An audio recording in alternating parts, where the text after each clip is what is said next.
না দাদা তো ছেলে কই? ছেলে তো সারা রাত খেলা থেকে ঘরে শুয়েছিল, ঘরে দেখো শুয়ে আছে। এই সারা ঘর খুঁজি খুঁজি দেখবো তো ছেলে তো ঘরে নাই। ও মনে হয় ওর জিমের সময় হয়ে গেছে, মনে হয় জিম করতে গেছে, দেখো কা।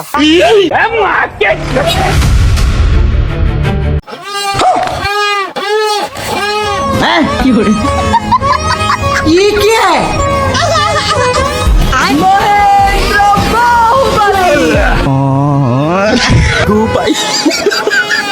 আরে তো এ কি জিম করা রে?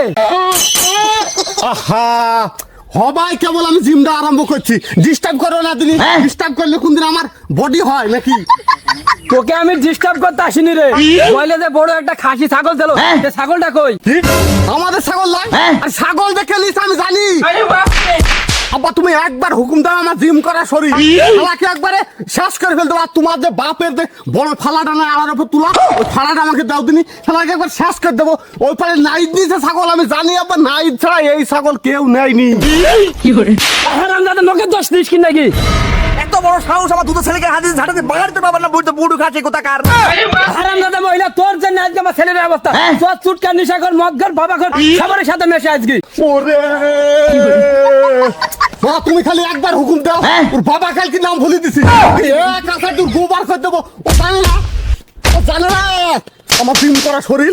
এই শোন, তোর জিম ফিম আমি কিন্তু বুঝিনি। ছাগল যা চুরি করে কোথায় থুইছি ঠিক করে তাই বল, নাহলে দুই দিন কিন্তু মারতে মারতে বাড়ি থেকে বার করে দেবো। ছাগল আবার কোথায় থবো? কালকে রাইতে জার্মানি আর প্যারাগুয়ে খেলা হয়েছে, প্যারাগুয়ের কাছে ছাগল হেরে গেছে। ওখানে কই রিস্কি আগে কারে ছাগলটা জয় হাইরে গেল।